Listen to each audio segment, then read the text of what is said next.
Hello everybody. I wanted to remind you of the my policy on this channel.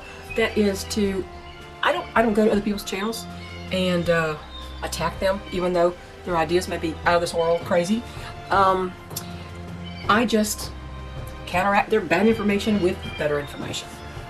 And as you watch this video with my little Brahma cockerels battling it out, and every single group does this, and sometimes the girls get involved, but the girls leave them alone for the most part until they work it out. The first supposition that I'm going to refute is that pecking order is, as someone put it, a load of crap. You watch this video, and I'm going to let it play out the whole time I'm talking, and there's one right behind it that came from 2 years earlier, a different Brahma bunch, obviously, because 2 years younger, 2 years before, and I'm going to let this whole thing play out, because this is how long this thing went on. This battle, I didn't actually start recording right the moment they started fighting. This was most of the battle. A good 14 to 15 minutes worth of battling. Pecking order is not a load of crap. Now, the person, the channel that said this, I don't think has had chickens very long. And if they say, well, I've had them 3 years, that's not long at all. I don't know how long this person actually has had them, but obviously not long enough to have seen the things that I've seen a lot of other people have seen. Pecking order. The claim was that people say it's rigid. It's a rigid hierarchy. It is until it isn't. The birds do move up the ladder sometimes, and sometimes it's the death of another bird. The roosters, sometimes one on the lower on the totem pole will want to battle it out to move up in rank. Forrest has done it repeatedly. And he has actually managed, says Bodie is now out of commission as far as he's neurologically damaged, he can't be in the flock anymore. He's actually managed to move up because he battled Gunner. Gunner's not a fighter, he's a lover, and so he didn't win. He ended up down at the bottom, and now Gunner's next to the bottom because his son, Dane, is down there at the bottom. Right now, Magnus is the leader of the flock. Magnus is our head rooster in that group now, followed by, of all birds, Forrest. Forrest has crippled, but Forrest has an attitude, and he's an opportunist. Let me tell you, he's an opportunist. He's a cute little guy, but he is such an opportunist. So now the pecking order has completely changed from what it used to be. It changed once, and it's changed again. So there is definite pecking order, and I can tell you in every group who is the head hen, generally. Sometimes it's a little harder because you got two different groups, two different breeds, or 3 breeds or something, and it seems like within their group they have a head hen. Within their own birds of a feather group, they have a leader. Now it's hard sometimes to determine when you got different breeds, but when you just got one breed, it's pretty easy to know who is the head of the flock and who's at the bottom, and who's somewhere in the middle. And it will change. For instance, if a head hen dies, the second command usually moves up, and the second command is usually the one that watched over her while she was dying. That's what it seems to. In my experience, this is all experience-based. Well, not all. Most of this is experience-based, but backed up by at least 3 veterinarians that I know, and 2 PhDs in poultry science who are not the veterinarians. So I've had a lot of consultations over the 20 years of raising chickens, and someone who's had chickens for 3 years and just got them because they wanted eggs, and they don't research genetics and breeding and all that kind of stuff. They won't have the same knowledge base. It's not their fault. I mean, I was once a newbie myself. I was raised around chickens, but I never paid much attention to my grandfather's chickens. He was a commercial grower and he had his own chickens. I didn't pay attention. I was a kid playing around the farm, going to the hayloft to find the wild kittens, that kind of thing. Messing around with the mules and later my horse. So I didn't pay much attention to the chickens as a child. But I was around them. And, then when I got my own, I had to really learn some things. Because, my grandfather lived to be 100 years old. They had to raise the chickens. And my dad, the Pearl Harbor vet, he had a lot of interesting farmer's tales. I'm not going to go into those right here that were not really true. It's just, old wives' tales, not old wives' tales, old farmer's tales. So, pecking order is a very definite thing, and it can change depending on circumstances, but it is a pecking order. So no, it is not a load of crap. I've seen it in many breeds: hatchery stock, breeder quality stock, barred rocks, Rhode Island Reds, Buff Orpingtons, Delawares, or I mean, you name it. I mean, I've had a lot of miscellaneous little ones, like, you know, the band Cochins and the Easter eggers. These are my first hatchery Easter eggers. I used to make my own. And even, you know, single birds were here and there. Like I had a silver phoenix one time, silver phoenix hen. But I've seen it too much. We interact with our chickens. I do almost all day long. I mean, I'm in and out in the pens. I actually sit with them on nice days and watch what they do, and don't interfere unless somebody's getting bloodied, something like that. But pecking order. If you watch this video with these little Brahmins and you say there's no such thing as pecking order, you're sitting there with your eyes closed. Now that's just the males. The women have their own way of doing it. Okay, next one, the next supposition. From the same channel. If your rooster attacks you, you have a relationship problem with your rooster. I'm not going to couples counseling with my rooster. It's not a relationship of that sort. It's not a relationship like that. I don't know how you... I mean, I'm not his sister, his mother. I own him. I keep him. I don't have a relationship with my rooster. I have roosters I absolutely adore. All mine are friendly. My rooster doesn't attack me. None of my roosters attack me. None of them. Not one. None. None. And that's because what this person doesn't know is that rooster temperament is heritable. It is passed down. It's an inherited trait.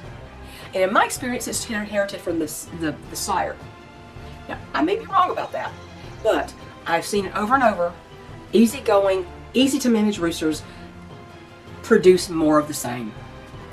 And I've never seen an exception. There are probably exceptions. They are animals, but among the ones I've had, the sons, the grandsons, even the great-grandsons, all the same temperament. Okay? Now, this just means they don't attack you. Now, I'll tell you what, if your rooster attacks you, what you've done is you've overlooked the actual nature of this bird. Now, it's not his fault that he attacks you.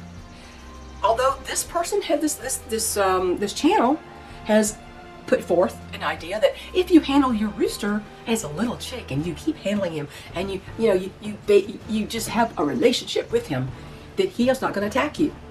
I got news for this person. That doesn't mean anything. It means nothing. You can leave the rooster totally alone. You can keep it at arm's length. You don't say a word to him, throw his food down, change his water, or walk out. Don't ever interact with that rooster. And once his hormones kick in, about 15, 16 weeks old, somewhere between 16 to 20 weeks right in there, and they'll start kicking in, 15, 16 weeks, but then they'll ramp up. Once those hormones kick in, then you will know, is he genetically predisposed to being human aggressive, or is he not? You could have a hands-off rooster you've never really touched, and he will never attack you. You could have a hands-off rooster that you can have a rooster that you babied. You let him sit on your shoulder, you've held him, you've hand-fed him, and he's followed you around like a puppy dog, and you think he's your best buddy until the hormones are raging. And one day, he runs up to you, and instead of just, doing that little happy thing where they pick up something on the ground and offer it to you, say, hi, like a golden retriever type, hello, hi, look what I've got, that kind of thing. He doesn't do that. What he does is he starts to do the dance around you. The dance that roosters do to make hens submit to them. He's treating you like a hen. If you allow that, don't think that's cute. That's not cute. That's bad behavior. That is not cute at all. If you don't nip that in the bud, next thing you know, he's going to rush you. He's going to run at you like he's going to attack you. And he may stop short, but he's going to rushing at you in a threatening manner. That is not acceptable. That has nothing to do with whether you handle him or not. It's genetics. So this idea that you can raise them properly and then they won't attack you is not correct. Now, I've done all kinds of videos on rooster behavior. I can't go into all of that, how to stop boundary testing when before their hormones kick in. Some will do boundary testing. They'll nip you and see if they can get away with it. You've got to stop that. But if they're intelligent enough, and if they're genetically decent, decent breeding, temperament-wise, you can stop that before it ramps up in the hormone stage. But if they're going to be mean, they can be sweet to you up until they're mean. or they can be mean to you out of the blue for no reason that you can determine. There's a reason, but you may not understand it. Oftentimes, a rooster will change behavior late in life. I don't guess it's often, but sometimes I've seen that happen here with one rooster. You know, and I've talked about Dutch before, and how he was like a year and a half old, and he suddenly, his behavior changed. It was because I was separating him from his hens at night so that he wouldn't get eaten alive. They were picking his comb and wattles, and they were making him bleed. They were just picking at him. And he would let them do that. And so at night, I would see, so he wouldn't be sitting on the roost next to them being victimized. I put him in their coop. And one day he turned around and he bit me. I said, what? And I told my husband was flabbergasted because he was a really sweet rooster. So I've got all kinds of videos about rooster temperament, rooster aggression that you can look into, but it's not a relationship problem. It's a genetics breeding problem. Hatcheries do not select for temperament. Therefore, you are more likely to get a mean rooster in any breed, even the ones that are supposed to be docile, like Bantam Cochins or Silkies even. You can have mean Silky roosters too. It's because it's breeding. It's temperament, and they don't select for temperament. An actual breeder, if he's worth his salt, he will be selecting for temperament. He won't put up with a rooster that's going to hit him in the back of the legs when he least expects it. You can't have that. So no, it's not a relationship problem. It's your rooster's problem. When you react to it, there are better ways to react to it and worse ways to react to it. But I've gone into those in other videos. Here's another one. And this channel owner said, this was a quote from a veterinarian. Well, let me tell you the quote, and then I'll tell you my quote. Well, this vet said there are two types of chickens, Marek's vaccinated and those who should be. Well, I will tell you something. There are two types of veterinarians, those who know chickens and those who don't. Just because he's a veterinarian doesn't mean he understands avian species. They may have a tiny unit in medical school about avians, but if they don't specialize in those, or they don't have their own chickens, they don't know as much as most people who own their chickens. Observant people who own their chickens. I don't believe any of them should be Marek's vaxxed. It does because, like another jungle juice we've had to encounter in the last few years, it doesn't stop the infection. It doesn't stop the transmission. It doesn't stop the infection. All it does is subside the symptoms of the disease. They can still catch it. They're just not going to show you. And I think that's the most dangerous bird. A bird who's a carrier of a disease and doesn't show it. And there's so many things about, people keep chickens in all kinds of ineffective ways, unhealthy ways, and the unhealthy ways are the ways that spread disease. And for instance, avian flu.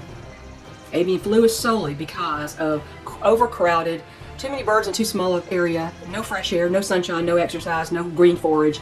And you get that, you set that up, which is almost every commercial flock there is, unless there's a free range flock. Cage free means nothing. Cage free means they're in a big barn. They're not in individual cages, but they're in a big barn crowded together. That's what cage free means. It does not mean they ever get outside to see sunshine and get fresh air. It doesn't mean that at all. If you want to get the better eggs, free range eggs, the ones where they get out in the sunshine, they dig around, they eat worms and snakes and grasshoppers and all kinds of stuff that make them healthier and make their eggs better for you. So I have never vaccinated my chickens for anything, and I never will. I never will. And I think it's very telling that when I went to get the what I called the Dirty Dozen originally, and I think this video is probably over with now because it's been 15 minutes. You're probably into the other video. And I'll put a picture out there to kind of, you know, I don't know, fill in the space if that video's out. And I don't want to be big on the screen today. I've been coughing my head off for 2 days, and I don't want to be choking. So I got to finish before I quit, before I start this again, start the coughing again. I don't vaccinate for anything, and I never will. It doesn't stop the disease. It makes them, it can make them shed the disease, even though they're not symptomatic. And it also means that if you get a bunch of vaccinated chicks, excuse me, sorry, you'll have to wrap this up. Vaccinating chicks, if you get vaccinated chicks, if all your chickens you have are Marek's vax, that means if you ever add any later, they have to be too, or they can come down with a disease. So if once you start it, you can't stop it. That's the problem. Now, just like human doctors, some veterinarians think you can get health through vaccination. That's 100% not true. The best medicine for chickens is fresh air, sunshine, green forage, exercise, animal protein, which most feeds do not have anymore.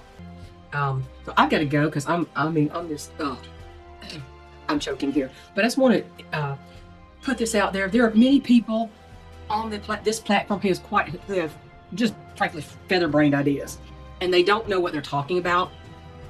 They don't have the experience. They don't know that you can't take as gospel what every veterinarian says. The ones I'm talking about that I have consulted, they all have chickens except for one, and he actually treated my friend's chickens, and he knew very much about chickens. He was great. He was a horse vet, but he knew about chickens, and he was a treasure. But anyway, just because a veterinarian said it, don't necessarily make it true. And just because your doctor said it, don't make it true. Do your own research. You got to be an advocate for your chickens and yourself, right? So I want to conclude that right now.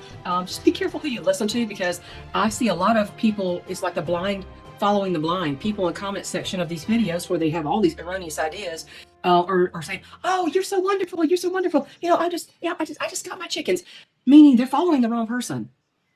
I'm not looking for followers, and I'm not a guru, I'm not a chicken guru. I'm just somebody who has a lot of experience in certain areas of this, and I want to share it because it was something I never found in chicken raising books, and you probably never will. So anyway, have a great day, and I hope this was helpful for you. Let me know if it was. And what do you think about them little Brahma combatants? They are something else, aren't they? Every single time. They all chicks will do this little battle for dominance and who's in charge and who's lower, but none is quite so dramatic as the Brahmas. Love y'all. Bye.